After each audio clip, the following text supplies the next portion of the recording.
সূরা আল মায়েদা। বিসমিল্লাহির রহমানির রহিম।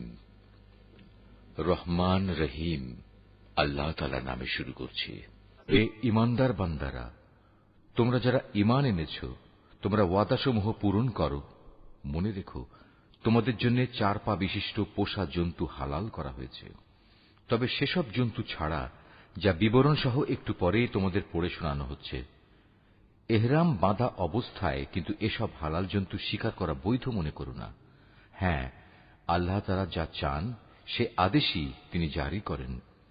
হে ঈমানদার বান্দারা, তোমরা আল্লাহ তাআলার নিদর্শনসমূহের অসম্মান করো না। সম্মানিত মাসগুলোকেও যুদ্ধ বিগ্রহের জন্য কখনো হালাল বানিয়ে নিও না। আল্লাহর নামে উৎসর্গীকৃত জন্তুসমূহ ও যেসব জন্তুর গলায় উৎসর্গের চিহ্ন হিসেবে পট্টি বেঁধে দেওয়া হয়েছে, যারা আল্লাহর অনুগ্রহ ও সন্তুষ্টি অর্জনের লক্ষ্যে আল্লাহর পবিত্র কাবা ঘরের দিকে রওনা দিয়েছে, তাদের তোমরা অসম্মান করো না। তোমরা যখন এহরাম মুক্ত হবে তখন তোমরা শিকার করতে পারো। বিশেষ কোন একটি সম্প্রদায়ের বিদ্বেষ এমন বিদ্বেষ যার কারণে তারা তোমাদের আল্লাহ তাআলার পবিত্র মসজিদে আসার পথ বন্ধ করে দিয়েছিল, যেন তোমাদের কোন রকম সীমা লঙ্ঘন করতে প্ররোচিত না করে। তোমরা শুধু নেক কাজ ও তাকওয়ার ব্যাপারেই একে অপরের সহযোগিতা করো। পাপ ও বাড়াবাড়ির কাজে কখনো একে অপরের সহযোগিতা করো না। সর্বাবস্থায় আল্লাহ তাআলাকে ভয় করো, কেননা আল্লাহ তাআলা পাপের দণ্ডদানের ব্যাপারে অত্যন্ত কঠোর। মৃত জন্তু, রক্ত, শুয়োরের গোশত ও যে জন্তু আল্লাহ তাআলা ছাড়া অন্য কারো নামে জবাই কিংবা উৎসর্গ করা হয়েছে তা সবই তোমাদের উপর হারাম করা হয়েছে। শ্বাসরুদ্ধ হয়ে মরা, আঘাত খেয়ে মরা, উপর থেকে পড়ে মরা, শিঙের আঘাতে মরা, হিংস্র জন্তুর খাওয়া জন্তুও তোমাদের জন্য হারাম। তবে তোমরা তা যদি জীবিত অবস্থায় পেয়ে জবাই করে থাকো তাহলে তা হারাম নয়। পূজার বেদিতে বলি দেয়া জন্তুও হারাম। লটারি কিংবা জুয়ার তীর নিক্ষেপ করে ভাগ্য নির্ণয় করা হারাম। এর সবকটাই হচ্ছে বড় বড় গুনার কাজ। আজ কাফেররা তোমাদের দ্বীন নির্মূল করা সম্পর্কে হতাশ হয়ে পড়েছে, সুতরাং তোমরা তাদের ভয় করো না, বরং আমাকেই ভয় করো। আজ আমি তোমাদের জন্য তোমাদের দ্বীন পরিপূর্ণ করে দিলাম, আর তোমাদের উপর আমার প্রতিশ্রুত নিয়ামতও আমি পূর্ণ করে দিলাম। তোমাদের জন্য জীবনের ব্যবস্থা হিসেবে আমি ইসলামকেই মনোনীত করলাম। হারামের ব্যাপারে মনে রেখো, যদি কোনো ব্যক্তি ক্ষুধা তাড়নায় হারাম খেতে বাধ্য হয় কিন্তু ইচ্ছা করে সে কোনো পাপের দিকে ঝুঁকে পড়তে না চায়, তার ব্যাপারটা আলাদা। অবশ্যই আল্লাহ তাআলা ক্ষমাশীল ও পরম দয়ালু। তারা তোমার কাছ থেকে জানতে চাইবে কোন কোন জিনিস তাদের জন্য হালাল করা হয়েছে। তুমি তাদের বলো, সব ধরনের পাকসাপ বস্তুই তোমাদের জন্য হালাল করা হয়েছে, এবং সেসব শিকারী জন্তু ও পাখির ধরে আনা জন্তু ও পাখিও তোমরা খাও, যাদের তোমরা শিকার করার নিয়ম শিক্ষা দিয়েছ, যেভাবে আল্লাহ তাআলা তোমাদের শিক্ষা দিয়েছিলেন। তবে এর উপর অবশ্যই আল্লাহ তাআলার নাম নেবে। তোমরা আল্লাহ তাআলাকে ভয় করো, আল্লাহ তাআলা দ্রুত হিসাব গ্রহণকারী। আজ তোমাদের জন্য যাবতীয় পাক জিনিস হালাল করা হলো। যাদের উপর আল্লাহর কিতাব নাজিল করা হয়েছে তাদের খাবারও তোমাদের জন্য হালাল, আবার তোমাদের খাদ্যদ্রব্য তাদের জন্য হালাল। চরিত্রের সংরক্ষিত দুর্গে অবস্থানকারী মোমেন নারী ও তোমাদের আগে যাদের কিতাব দেওয়া হয়েছিল, যখন তোমরা তাদের মোহরানা আদায় করে দেবে, সেসব আহলে কিতাব সতী সাধ্বী নারীরাও তখন তোমাদের জন্য হালাল হয়ে যাবে। তোমরা থাকবে চরিত্রের রক্ষক হয়ে, কামনা চরিতার্থ করে কিংবা গোপন অভিসারী উপপত্নী বানিয়ে নয়। যে কেউই ঈমান অস্বীকার করবে তার জীবনের সব কর্মই নিষ্ফল হয়ে যাবে, এবং শেষ বিচারের দিনে সে হবে চরমভাবে ক্ষতিগ্রস্তদের একজন। হে ঈমানদার ব্যক্তিরা, তোমরা যখন নামাজের জন্য দাঁড়াবে, তোমরা তোমাদের পুরো মুখমণ্ডল ও কনুই পর্যন্ত তোমাদের হাত দুটো ধুয়ে নেবে। অতঃপর তোমাদের মাথা মাসেহ করবে এবং পা দুটো গোড়ালি পর্যন্ত ধুয়ে নেবে। কখনো যদি এমন বেশি নাপাক হয়ে যাও যাতে গোসল করা ফরজ হয়ে যায়, তাহলে গোসল করে ভালোভাবে পবিত্র হয়ে নেবে। যদি তোমরা অসুস্থ হয়ে পড়ো কিংবা তোমরা যদি সফরে থাকো, অথবা তোমাদের কেউ যদি মলমূত্র ত্যাগ করে আসে, অথবা যদি নারী সম্ভোগ করে থাকো, তাহলে পানি দিয়ে পবিত্রতা অর্জন করো। আর যদি পানি না পাও তাহলে পবিত্র মাটি দিয়ে তায়াম্মুম করে নাও। আর তায়াম্মুমের নিয়ম হচ্ছে, সেই পবিত্র মাটি দিয়ে তোমরা তোমাদের মুখমণ্ডল ও হাত মাসেহ করে নেবে। মূলত আল্লাহ তাআলা কখনো পরিষ্কার পরিচ্ছন্নতার ব্যাপারে তোমাদের কষ্ট দিতে চান না, বরং তিনি চান তোমাদের পাক সাফ করে দিতে, এবং এভাবেই তিনি তোমাদের উপর তার নিয়ামতসমূহ পূর্ণ করে দিতে চান, যাতে করে তোমরা তাঁর কৃতজ্ঞতা আদায় করতে পারো। তোমাদের উপর আল্লাহ তাআলার নিয়ামতসমূহ তোমরা স্মরণ করো, এবং তোমাদের কাছ থেকে যে পাকা প্রতিশ্রুতি তিনি গ্রহণ করেছিলেন সে কথাও ভুলে যেও না। যখন তোমরা তার সাথে অঙ্গীকার করে বলেছিলে, হে আমাদের মালিক, আমরা তোমার কথা শুনলাম এবং তা মেনে নিলাম। তোমরা আল্লাহ তাআলাকে ভয় করো। অবশ্যই আল্লাহ তাআলা তোমাদের অন্তরে যা কিছু আছে সে সম্পর্কে সম্যক অবগত আছেন। হে ঈমানদার লোকেরা, তোমরা আল্লাহর জন্য সত্য ও ন্যায়ের উপর সাক্ষী হয়ে অবিচলভাবে দাঁড়িয়ে থেকো। মনে রাখবে, বিশেষ কোন সম্প্রদায়ের দুশমনী যেন তোমাদের এমনভাবে প্ররোচিত না করে এর ফলে তোমরা ন্যায় ও ইনসাফের পথ থেকে সরে আসবে। তোমরা ইনসাফ করো, কারণ এই কাজটি আল্লাহ তাআলাকে ভয় করে চলার অধিক নিকটতর। তোমরা আল্লাহ তাআলাকে ভয় করো। অবশ্যই আল্লাহ তাআলা তোমাদের কর্মকাণ্ড সম্পর্কে পূর্ণাঙ্গ ওয়াকিবহাল রয়েছেন। ঈমান আনে এবং নেক কাজ করে, আল্লাহ তাআলা তাদের সবাইকে এই বলে প্রতিশ্রুতি দিয়েছেন যে তাদের জন্য তার কাছে বিশেষ ক্ষমা ও মহা পুরস্কার রয়েছে। অপরদিকে যারা কুফরি করছে এবং আমার আয়াতসমূহকে অস্বীকার করেছে, তারা সবাই হচ্ছে জাহান্নামের অধিবাসী। হে ঈমানদার ব্যক্তিরা, তোমাদের উপর আল্লাহর নিয়ামত স্মরণ করো, যখন একটি জনগোষ্ঠী তোমাদের বিরুদ্ধে হাত ওঠাতে উদ্যত হয়েছিল, তখন আল্লাহ তাআলা তাদের সে হাত তোমাদের উপর আক্রমণ করা থেকে সংযত করে দিলেন। অতঃপর তোমরা আল্লাহ তাআলাকে ভয় করো। মোমেনদের তো আল্লাহ তাআলার উপরই ভরসা করা উচিত। আল্লাহ তাআলা বনী ইসরাইলদের কাছ থেকে আনুগত্যের অঙ্গীকার গ্রহণ করলেন। অতঃপর আমি এ কাজের জন্য তাদের মধ্যে থেকে 12 জন সর্দার নিযুক্ত করলাম। আল্লাহ তাআলা তাদের বললেন, অবশ্যই আমি তোমাদের সাথে আছি।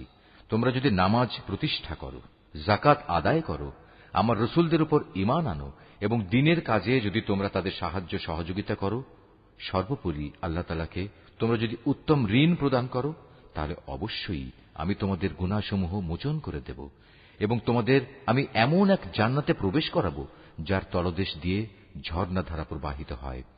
এরপর যদি কোনো ব্যক্তি আল্লাহকে অস্বীকার করে, তাহলে সে সরল পথ থেকে বিচ্যুত হয়ে পড়বে। অতঃপর তাদের সেই অঙ্গীকার ভঙ্গ করার কারণে আমি তাদের উপর অভিশাপ নাজিল করেছি এবং তাদের হৃদয় কঠিন করে দিয়েছি। তাদের চরিত্রই ছিল তারা আল্লাহর কালামকে তার নির্দিষ্ট অর্থ থেকে সরিয়ে নিয়ে বিকৃত করে দিত। হেদায়েতের যা কিছু তাদের শিক্ষা দেয়া হয়েছিল তার অধিকাংশ কথাই তারা ভুলে গেল। প্রতিনিয়ত তুমি তাদের দেখতে পাবে, তাদের সামান্য একটি অংশ ছাড়া অধিকাংশ মানুষই আল্লাহর সাথে বিশ্বাসঘাতকতা করে চলেছে। অতএব তুমি তাদের ক্ষমা করে দাও। যথাসম্ভব তুমি তাদের সংস্রব এড়িয়ে চলো। অবশ্যই আল্লাহ তাআলা কল্যাণকামী মানুষদের ভালোবাসেন। আমি তো তাদের কাছ থেকেও আনুগত্যের অঙ্গীকার গ্রহণ করেছিলাম, যারা বলে আমরা খ্রিস্টান সম্প্রদায়ের লোক। অতঃপর এরাও সে অঙ্গীকার সম্পর্কিত অধিকাংশ কথা ভুলে গেল, যা তাদের স্মরণ করানো হয়েছিল। সুতরাং আমিও তাদের পরস্পরের মধ্যে কিয়ামত পর্যন্ত এক স্থায়ী শত্রুতা ও বিদ্বেষের বীজ বপন করে দিলাম। অচিরেই আল্লাহ তাআলা তাদের বলে দেবেন দুনিয়ার জীবনে তারা যা কিছু উদ্ভাবন করত। হে আহলে কিতাবরা, তোমাদের কাছে আমার পক্ষ থেকে রাসূল এসেছে।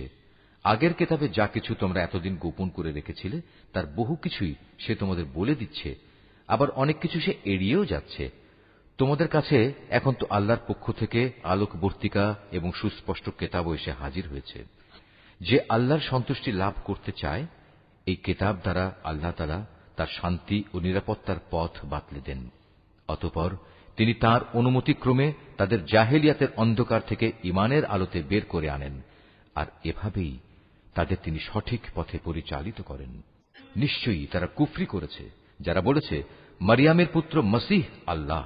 হে মুহাম্মদ, তুমি তাদের বলো, আল্লাহ তাআলা যদি মারিয়াম পুত্র মসীহ, তার মা ও গোটা বিশ্ব চরাচরে যা কিছু আছে সবকিছু ধ্বংস করে দিতে চান, এমন কে আছে যে আল্লাহ তাআলার কাছ থেকে এদের রক্ষা করতে পারে? এই আকাশমালা, ভূমণ্ডল ও এর মধ্যবর্তী স্থানে যা কিছু আছে তার সার্বভৌমত্ব এককভাবে আল্লাহ তাআলার জন্যই নির্দিষ্ট। তিনি যা ইচ্ছা তাই সৃষ্টি করেন। আল্লাহ তাআলা সকল বিষয়ের উপর একক ক্ষমতাবান। ইহুদি ও খ্রিস্টানরা বলে, আমরা আল্লাহর সন্তান এবং তার প্রিয় পাত্র। তুমি তাদের বলো, তাহলে তিনি কেন তোমাদের গুনাহের জন্য তোমাদের দণ্ড প্রদান করবেন? মূলত তোমরা সবাই হচ্ছ আল্লাহর সৃষ্টি করা কতিপয় মানুষ। আল্লাহ তাআলা তার বান্দাদের যাকে ইচ্ছা ক্ষমা করে দেন, আবার যাকে ইচ্ছা তিনি শাস্তি প্রদান করেন। আসমান সমূহ ও জমিনের মধ্যবর্তী সব কিছুর একক মালিকানা আল্লাহ তাআলার জন্যই নির্দিষ্ট। সব কিছুকে তাঁর দিকেই ফিরে যেতে হবে। হে আহলে কিতাবরা, রসুলদের আগমন ধারার উপরেই আমার পক্ষ থেকে তোমাদের কাছে একজন রসুল এসেছে। সে তোমাদের জন্য আমার কথাগুলো সুস্পষ্টভাবে বর্ণনা করছে, যাতে করে তোমরা বিচারের কাঠগড়ায় দাঁড়িয়ে একথা বলতে না পারো যে, কই আমাদের কাছে জান্নাতের সুসংবাদ বহনকারী ও জাহান্নামের সতর্ককারী হিসেবে কেউ তো আগমন করেনি। আজ সত্যি সত্যি তোমাদের কাছে সুসংবাদবাহী ও সতর্ককারী একজন রসুল এসে গেছে। বস্তুত আল্লাহ তাআলা সর্ববিষয়ে শক্তিমান। স্মরণ করো, যখন মূসা তার জাতিকে বলেছিল, হে আমার সম্প্রদায়ের লোকেরা, আল্লাহ তাআলা তোমাদের উপর যে নিয়ামত নাজিল করেছেন তা তোমরা স্মরণ করো। যখন তিনি তোমাদের মাঝে বহু নবী পয়দা করেছেন, তিনি তোমাদের এ জমিনের শাসনকর্তা বানিয়েছেন, এছাড়াও তিনি তোমাদের এমন সব নিয়ামত দান করেছেন যা এ বিশ্ব জগতে এর আগে তিনি আর কাউকে দান করেননি। হে আমার জাতি, আল্লাহ তাআলা তোমাদের জন্য যে পবিত্র ভূখণ্ড লিখে রেখেছেন, তোমরা তাতে প্রবেশ করো এবং এ অগ্রাভিযানে কখনো পশ্চাদাপসরণ করো না। তারপরেও তোমরা যদি ফিরে আসো তাহলে ভীষণ ক্ষতিগ্রস্ত হবে। তারা বলল, হে মূসা, আমরা কিভাবে সেই জনপদে প্রবেশ করব? সেখানে তো এক দুর্দণ্ড প্রতাপশালী সম্প্রদায় রয়েছে। তারা সেখান থেকে বেরিয়ে না এলে আমরা কিছুতেই সেখানে প্রবেশ করব না। তারা সেখান থেকে বেরিয়ে এলে আমরা অবশ্যই প্রবেশ করব। যারা আল্লাহ তাআলাকে ভয় করছিল তাদের এমন দুজন লোক, যাদের উপর আল্লাহ তাআলা অনুগ্রহ করেছিলেন, এগিয়ে এসে বলল, তোমরা সদর দরজা দিয়েই তাদের জনপদে প্রবেশ করো, আর একবার সেখানে প্রবেশ করলেই তোমরা বিজয়ী হবে। তোমরা যদি সত্যিকার অর্থে মোমেন হও তাহলে আল্লাহর উপরই ভরসা করো। তারা আরো বলল, হে মূসা, সেই শক্তিশালী লোকেরা যতক্ষণ পর্যন্ত সেখানে থাকবে ততক্ষণ আমরা কোনো অবস্থায় সেখানে প্রবেশ করব না। তুমি বরং যাও, তুমিও তোমার মালিক উভয় মিলে যুদ্ধ করো, আমরা এখানে বসে রইলাম। তাদের কথা শুনে মূসা বলল, হে আমার মালিক, তুমি তো জানো আমার নিজের এবং আমার ভাই ছাড়া আর কারো ওপর আমার আধিপত্য চলে না। অতএব আমাদের মাঝে ও এই নাফরমান লোকদের মাঝে তুমি মীমাংসা করে দাও। আল্লাহ তাআলা বললেন, হ্যাঁ, তাই হবে। আগামী 40 বছর পর্যন্ত সে জনপদ তাদের জন্য নিষিদ্ধ করে দেয়া হল। এ সময়ে তারা উদ্ভ্রান্ত হয়ে পৃথিবীতে এদিক সেদিক ঘুরে বেড়াবে। সুতরাং তুমি এই নাফরমান লোকদের উপর কখনো দুঃখ করো না। হে মুহাম্মদ, তুমি এদের কাছে আদমের 2 পুত্রের গল্পটি যথাযথভাবে শুনিয়ে দাও। গল্পটি ছিল, যখন তারা দুজনই আল্লাহর নামে কোরবানি পেশ করল, তখন তাদের মধ্যে একজনের কাছ থেকে কোরবানি কবুল করা হল, আরেকজনের কাছ থেকে তা কবুল করা হল না। যার কোরবানি কবুল করা হয়নি সে বলল, আমি অবশ্যই তোমাকে হত্যা করব। যার কোরবানি কবুল করা হল সে বলল, আল্লাহ তাআলা তো শুধু পরহেজগার লোকদের কাছ থেকে কোরবানি কবুল করেন। হিংসার বশবর্তী হয়ে তুমি যদি আজ আমাকে হত্যা করার জন্য আমার দিকে তোমার হাত বাড়াও, তাহলে আমি কিন্তু তোমাকে হত্যা করার জন্য তোমার প্রতি আমার হাত বাড়িয়ে দেব না। কেননা আমি সৃষ্টিকুলের মালিককে ভয় করি।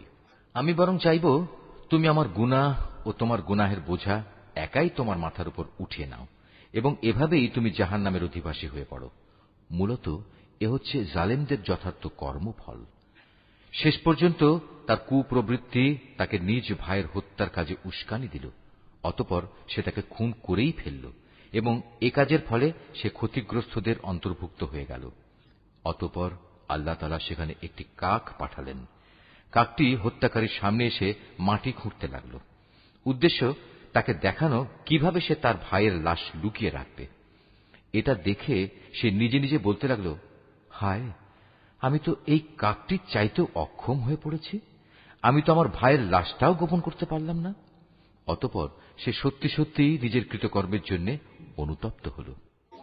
পরবর্তীকালে এ ঘটনার কারণেই আমি বনী ইসরায়েলদের জন্য এই বিধান জারি করলাম যে কোনো মানুষকে হত্যা করার কিংবা পৃথিবীতে ধ্বংসাত্মক কাজ করার শাস্তি বিধান ছাড়া অন্য কোনো কারণে কেউ যদি কাউকে হত্যা করে, সে যেন গোটা মানব জাতিকেই হত্যা করল।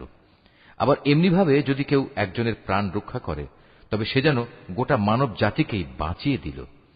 এদের কাছে আমার রসুলরা সুস্পষ্ট নিদর্শন নিয়ে এসেছিল, তারপরেও এদের অধিকাংশ লোক এ জমিনের বুকে সীমা লঙ্ঘনকারী হিসেবেই থেকে গেল। আল্লাহ তাআলা ও তার রসুলের বিরুদ্ধে যুদ্ধ করে এবং আল্লাহর জমিনে বিপর্যয় সৃষ্টির অপচেষ্টা করে, তাদের জন্য নির্দিষ্ট শাস্তি হচ্ছে এই যে তাদের হত্যা করা হবে কিংবা তাদের শূলবিদ্ধ করা হবে, অথবা বিপরীত দিক থেকে তাদের হাত পা কেটে ফেলা হবে কিংবা দেশ থেকে তাদের নির্বাসিত করা হবে। এই অপমানজনক শাস্তি তাদের দুনিয়ার জীবনের জন্য। তাছাড়া পরকালে তাদের জন্য ভয়াবহ আযাব তো রয়েছেই। তবে এটা তাদের জন্য নয় যাদের উপর তোমাদের আধিপত্য স্থাপিত হবার আগেই তারা তওবা করেছে। তোমরা জেনে রেখো, আল্লাহ তাআলা একান্ত ক্ষমাশীল ও পরম করুণাময়। হে মানুষ, তোমরা যারা ঈমান এনেছ, আল্লাহ তাআলাকে ভয় করো এবং তার দিকে ধাবিত হওয়ার জন্য উপায় খুঁজতে থাকো। তার বিশেষ একটা উপায় হচ্ছে তোমরা আল্লাহর পথে জিহাদ করো, সম্ভবত তোমরা সফলকাম হতে পারবে। আর যারা ঈমান আনতে অস্বীকার করেছে, কিয়ামতের দিন পৃথিবীর সমুদয় ধন দৌলতও যদি তাদের করায়ত্ত থাকে, তার সাথে আরও যদি সমপরিমাণ সম্পদ তাদের কাছে থাকে, এ সম্পদ মুক্তিপণ হিসেবে দিয়েও যদি সে কিয়ামতের দিন জাহান্নামের আযাব থেকে মুক্তি পেতে চায়, তাও সম্ভব হবে না। তার কাছ থেকে এর কিছুই সেদিন গ্রহণ করা হবে না। তাদের জন্য সেদিন কঠোর আযাব নির্ধারিত থাকবে।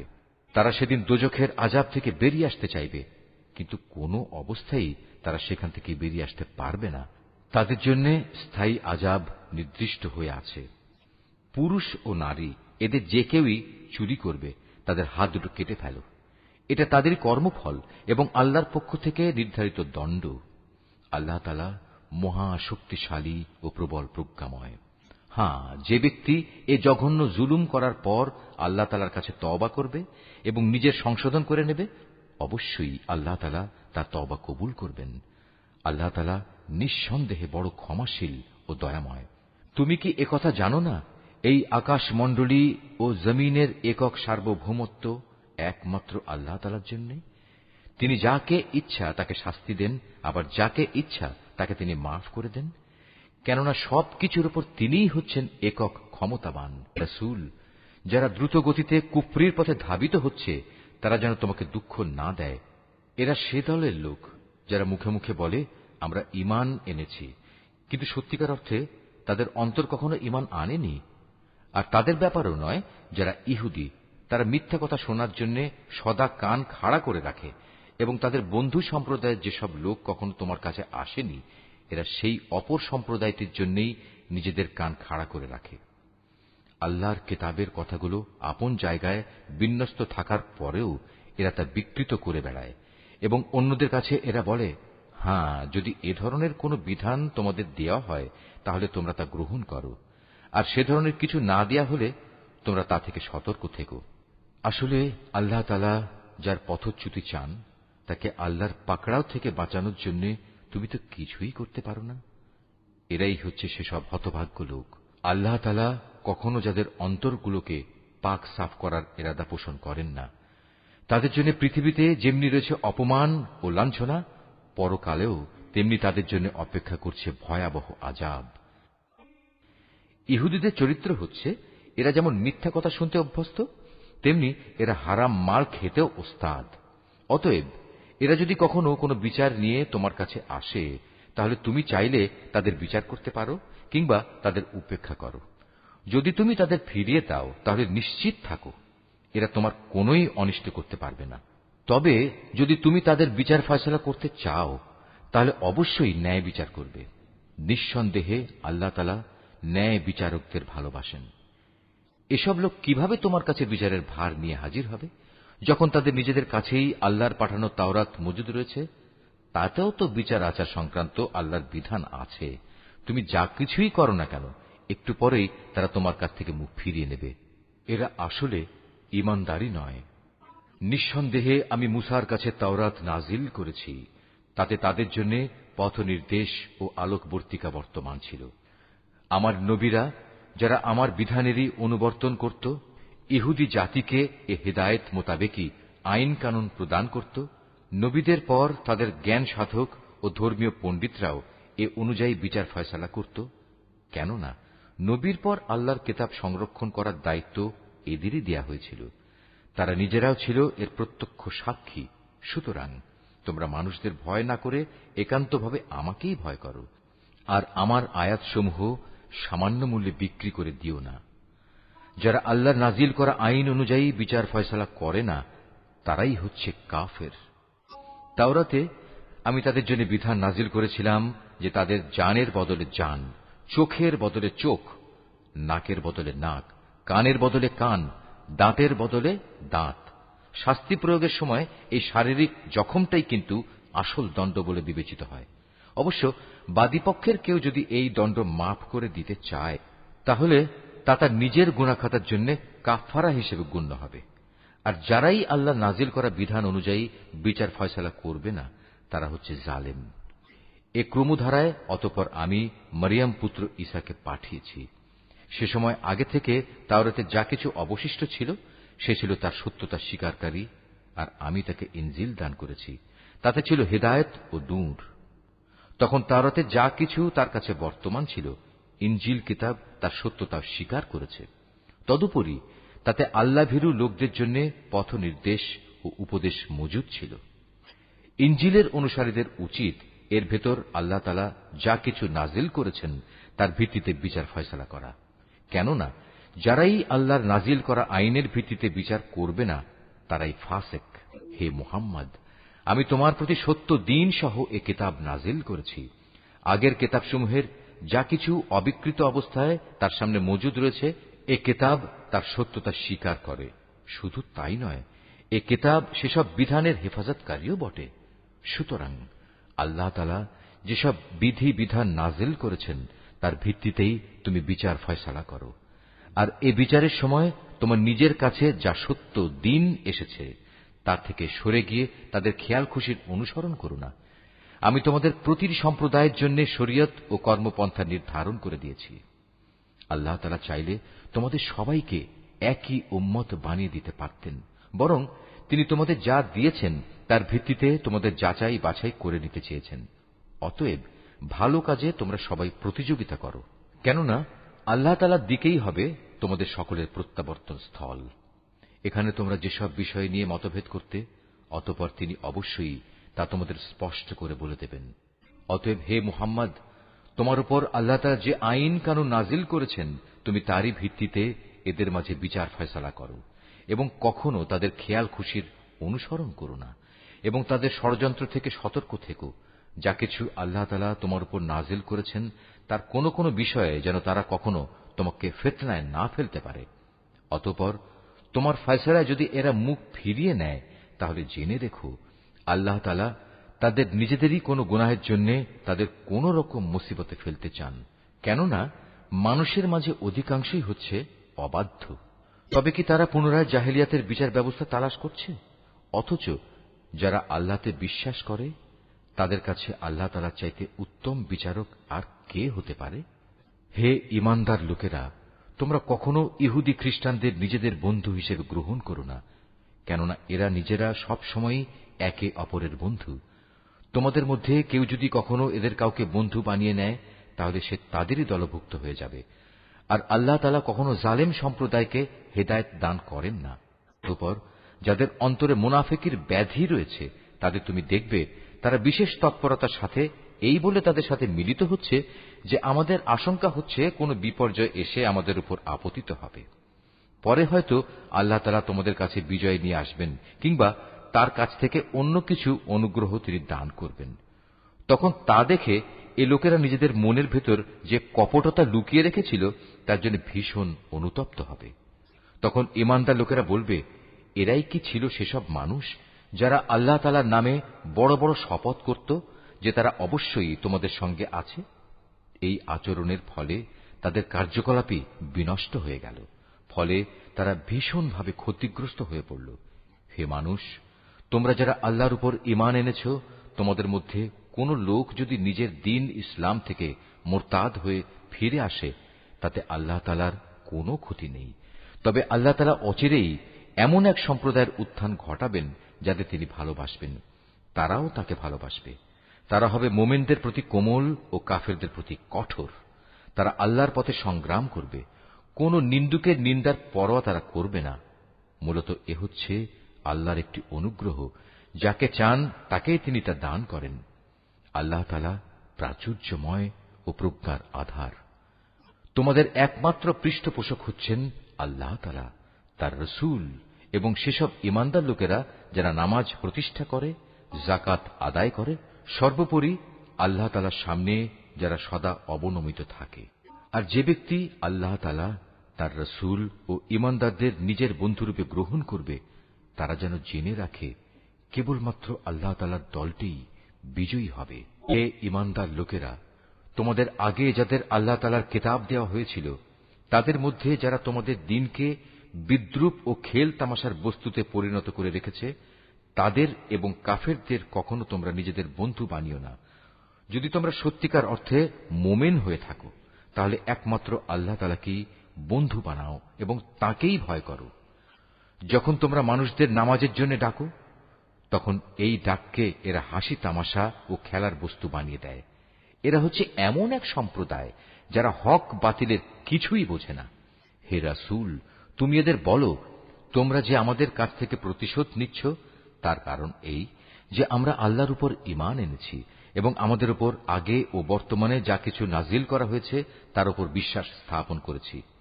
আসলে তোমাদের অধিকাংশ মানুষই হচ্ছে গুনাহগার। হে রাসূল, তুমি বলো, আমি কি তোমাদের বলে দেব আল্লাহর কাছ থেকে সবচাইতে নিকৃষ্ট পুরস্কার কে পাবে?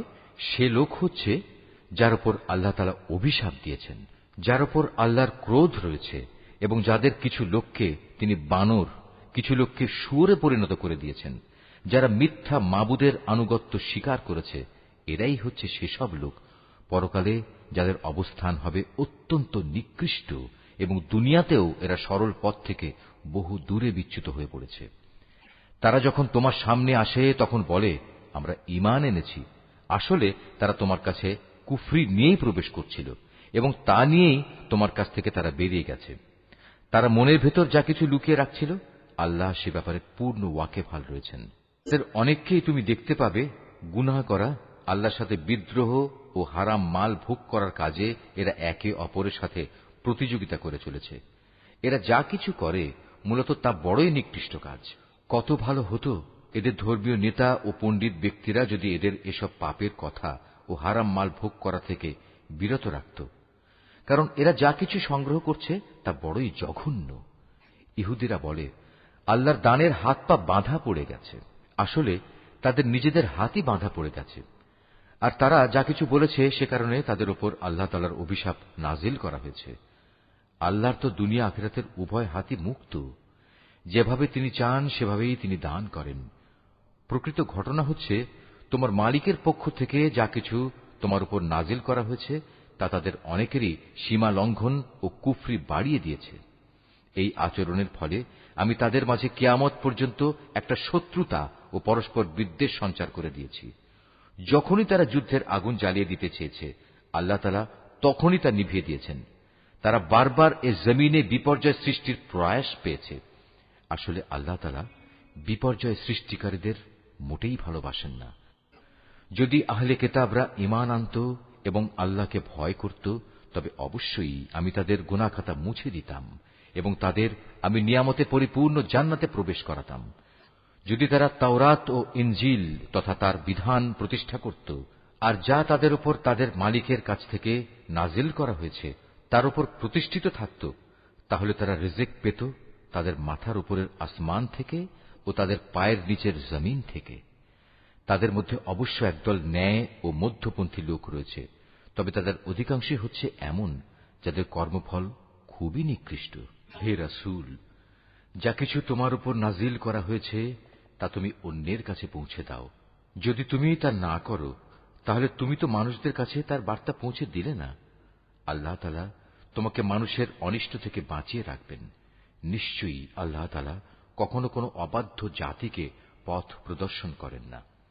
তুমি তাদের বলো, হে আহলে কিতাবরা, যতক্ষণ পর্যন্ত তোমরা তাওরাত, ইনজিল ও তোমাদের প্রতি তোমাদের মালিকের পক্ষ থেকে যা নাজিল করা হয়েছে তা প্রতিষ্ঠিত না করবে, ততক্ষণ পর্যন্ত মনে করতে হবে তোমরা কোনো কিছুর উপরই প্রতিষ্ঠিত নেই। তোমার মালিকের কাছ থেকে যা কিছু তোমার প্রতি নাজিল করা হয়েছে তা তাদের অনেকেরই সীমা লঙ্ঘন ও কুফরি বাড়িয়ে দেবে। সুতরাং তুমি এই কাফের সম্প্রদায়ের জন্য মোটেই আফসোস করো না। নিশ্চয়ই ইহুদি, সাবেই, খ্রিস্টান যে কেউই এক আল্লাহ তাআলা ও শেষ বিচার দিনের উপর ঈমান আনবে এবং সৎকর্ম করবে তাদের কোনো ভয় নেই, পরকালেও তাদের কোনো দুশ্চিন্তাগ্রস্ত হতে হবে না। বনী ইসরায়েলের কাছ থেকে আমি আনুগত্যের অঙ্গীকার আদায় করে নিয়েছিলাম এবং সে মোতাবেক আমি তাদের কাছে রসুলদের প্রেরণ করেছিলাম। কিন্তু যখনই কোন রসুল তাদের কাছে এমন কোন বিধান নিয়ে হাজির হয়েছে যা তাদের পছন্দসই ছিল না, তখনই তারা এই রসুলদের একদলকে মিথ্যাবাদী বলেছে, আরেক দলকে তারা হত্যা করেছে। তারা ধরে নিয়েছিল এত কিছু করা সত্ত্বেও তাদের উপর কোনো বিপর্যয় আসবে না, তাই তারা সত্য গ্রহণ করার ব্যাপারে অন্ধ ও বধির হয়ে থাকল। তারপরেও আল্লাহ তাআলা তাদের প্রতি ক্ষমা পরবশ হলেন। তাদের অনেকেই আবার অন্ধ ও বধির হয়ে গেল। তারা যা কিছু করেছে আল্লাহ তাআলা তা পর্যবেক্ষণ করছেন। নিশ্চয়ই তারা কাফের হয়ে গেছে যারা একথা বলেছে আল্লাহ হচ্ছেন মারিয়ামের পুত্র মসীহ, অথচ মসীহ নিজেই একথা বলেছে যে, হে বনী ইসরাইল, তোমরা এক আল্লাহর ইবাদত করো, যিনি আমারও মালিক, তোমাদেরও মালিক।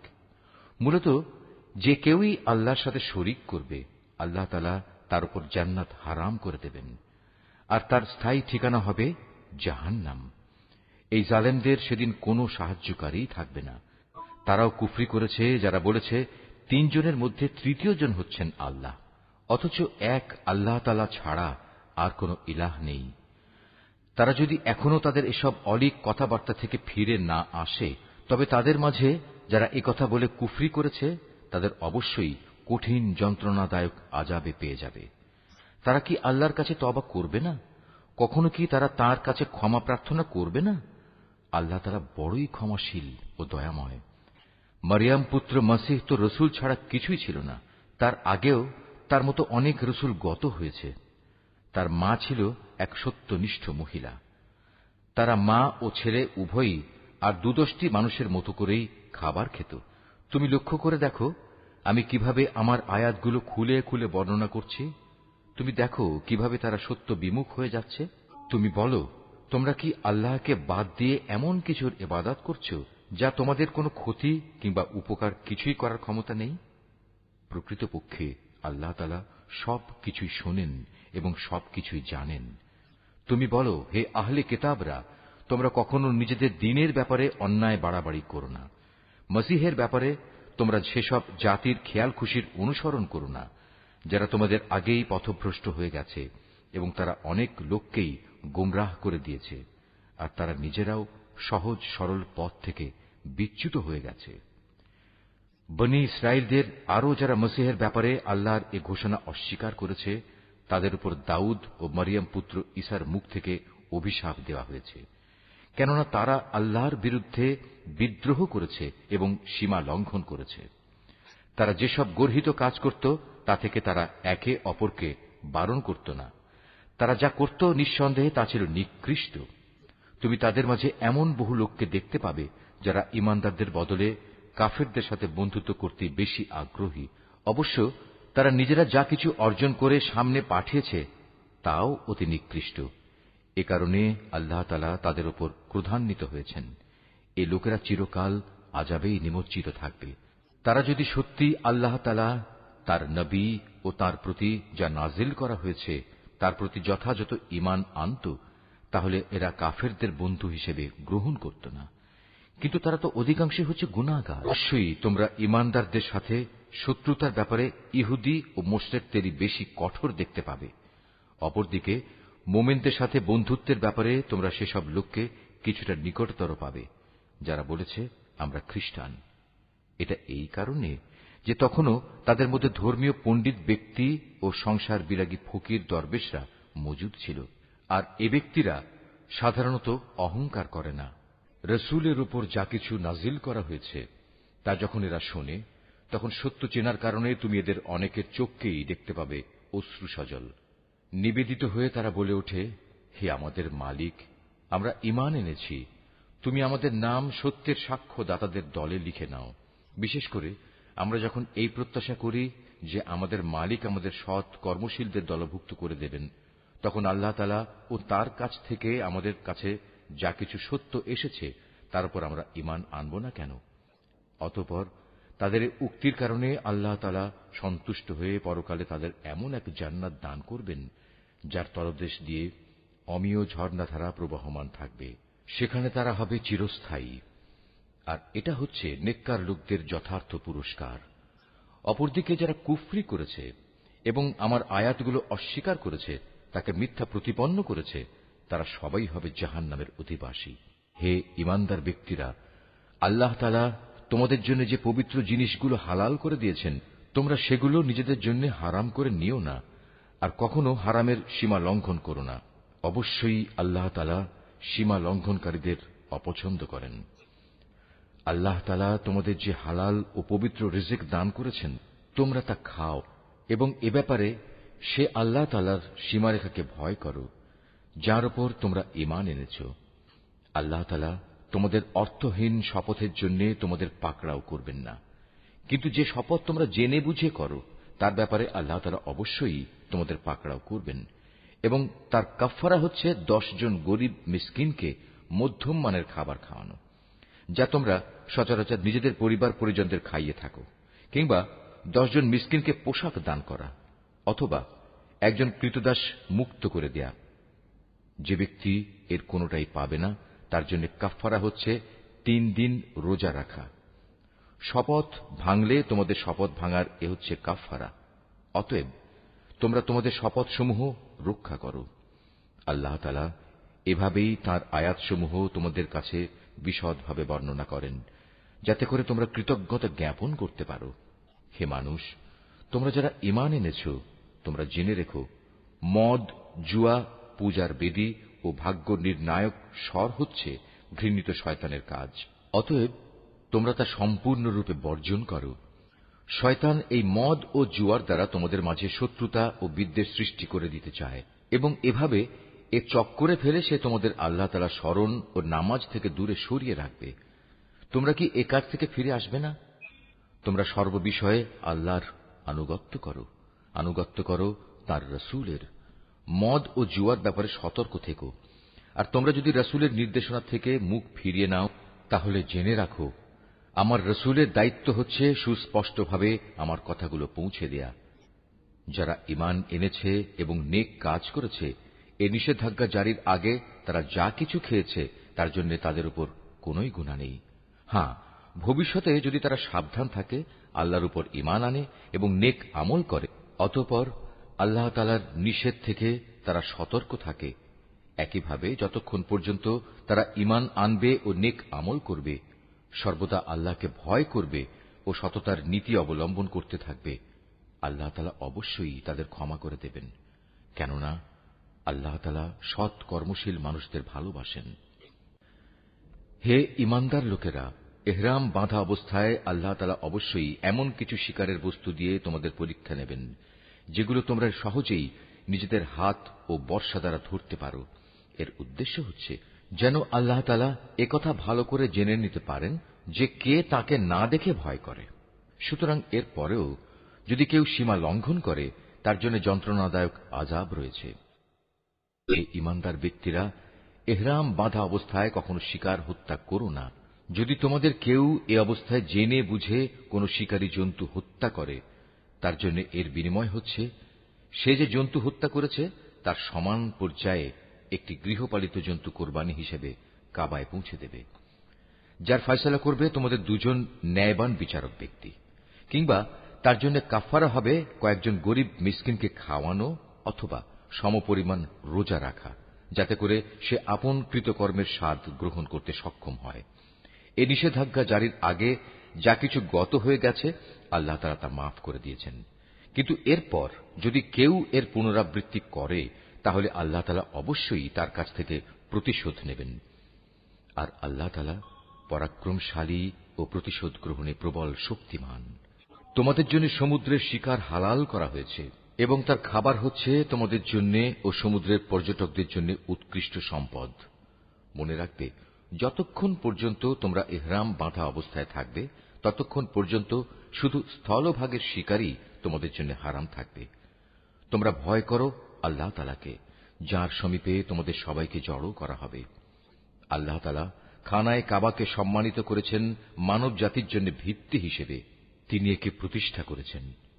একইভাবে তিনি সম্মানিত করেছেন হজের পবিত্র মাসগুলোকে, কোরবানির জন্তুগুলোকে এবং এ উদ্দেশ্যে বিশেষ পট্টি বাঁধা জন্তুগুলোকে। এসব বিধান এজন্যই দেয়া হয়েছে যাতে করে তোমরা একথা জেনে নিতে পারো যে আকাশমালা ও পৃথিবীর যেখানে যা কিছু আছে আল্লাহ তাআলা তা সবই জানেন, আর নিশ্চয়ই আল্লাহ তাআলা সব বিষয়ে সর্বজ্ঞ।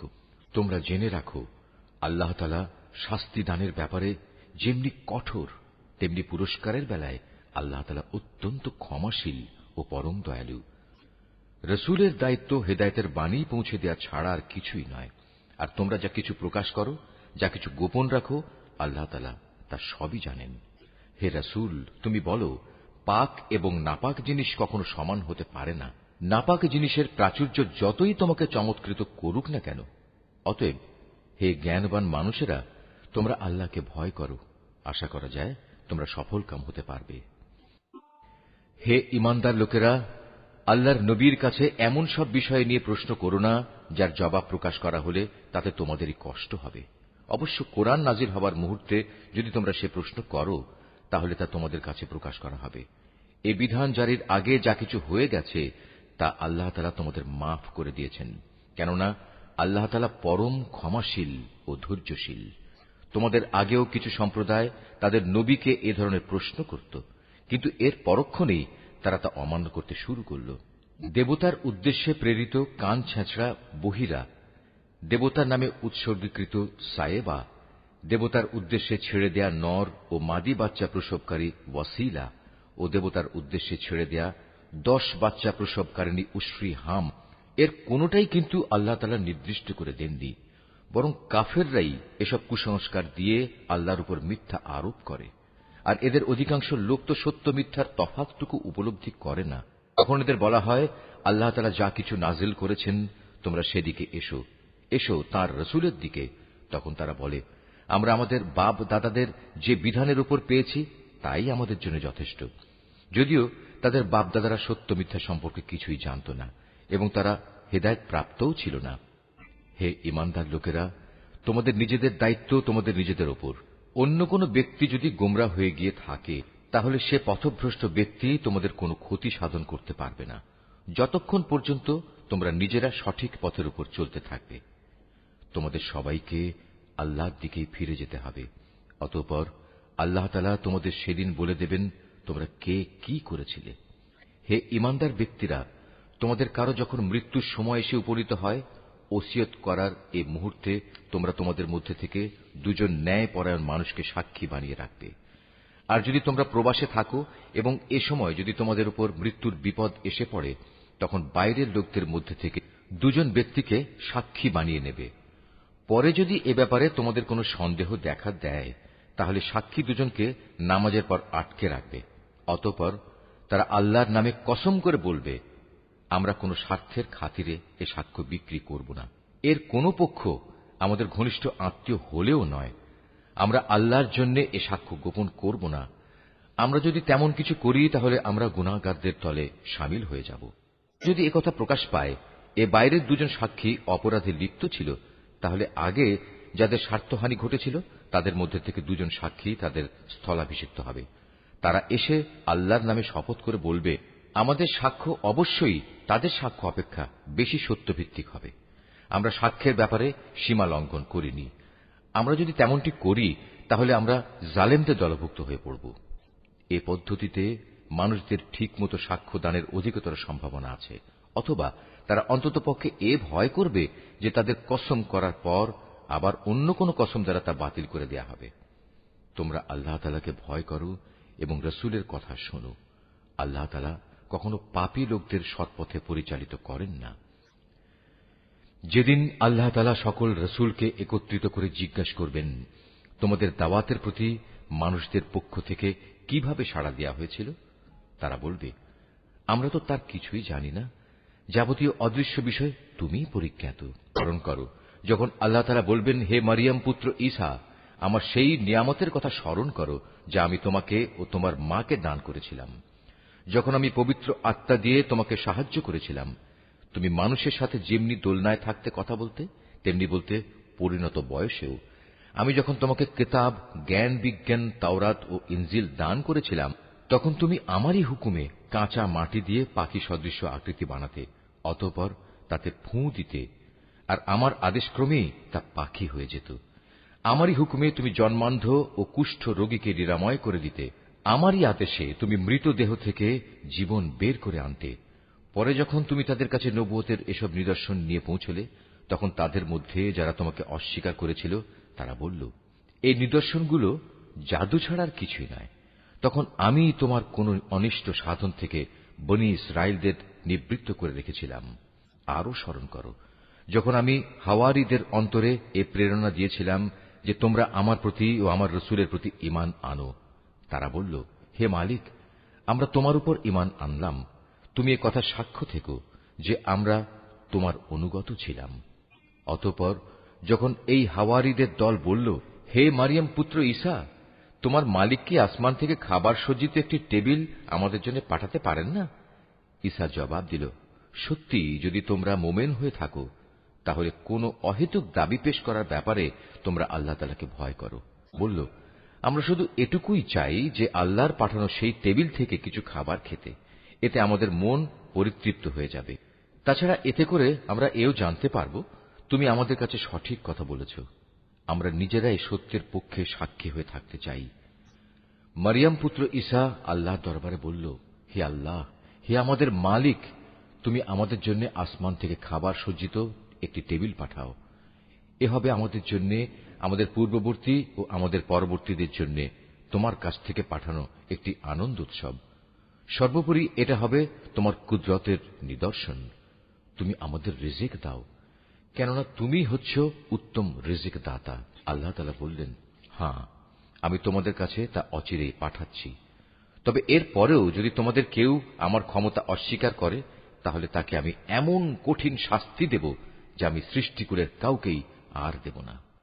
যখন আল্লাহ তাআলা বলবেন, হে মারিয়াম পুত্র ঈসা, তুমি কি কখনো তোমার লোকদের একথা বলেছিলে যে তোমরা আল্লাহকে বাদ দিয়ে আমাকে ও আমার মাকে ইলাহ বানিয়ে নাও? এ কথার উত্তরে সে বলবে, হে আল্লাহ, সমগ্র পবিত্রতা তোমার জন্যে। এমন কোন কথা আমার পক্ষে শোভা পেত না যে কথা বলার আমার কোনো অধিকারই ছিল না। যদি আমি তাদের এমন কোন কথা বলতামই, তাহলে তুমি তো অবশ্যই তা জানতে। নিশ্চয়ই তুমি তা জানো আমার মনে যা কিছু আছে, কিন্তু আমি তো জানি না তোমার মনে কি আছে। যাবতীয় গোপন বিষয় অবশ্যই তুমি সম্যক জ্ঞাত আছো। তুমি আমাকে যা কিছু বলতে হুকুম করেছ, আমি তো তাদের তাছাড়া অন্য কিছুই বলিনি। আর সে কথা ছিল, তোমরা শুধু আল্লাহ তাআলার ইবাদত করো, যিনি আমার মালিক, তোমাদেরও মালিক। আমি যতদিন তাদের মধ্যে ছিলাম ততদিন তো আমি নিজেই তাদের কার্যকলাপের সাক্ষী ছিলাম, কিন্তু যখন তুমি আমাকে তুলে নিলে তখন তুমিই ছিলে তাদের উপর একক নিগাহবান।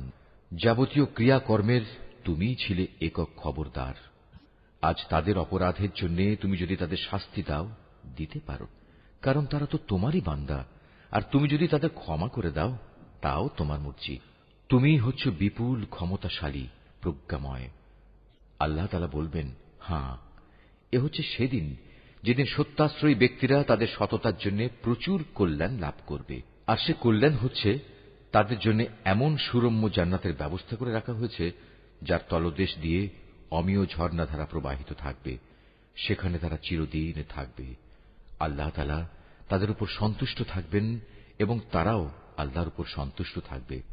বস্তুত এ হচ্ছে এক মহা সাফল্য। আকাশমালা ও জমিন এবং এর মধ্যবর্তী সমগ্র সৃষ্টি লোকের বাদশাহিত আল্লাহর জন্যই, এবং তিনি সবকিছুর উপর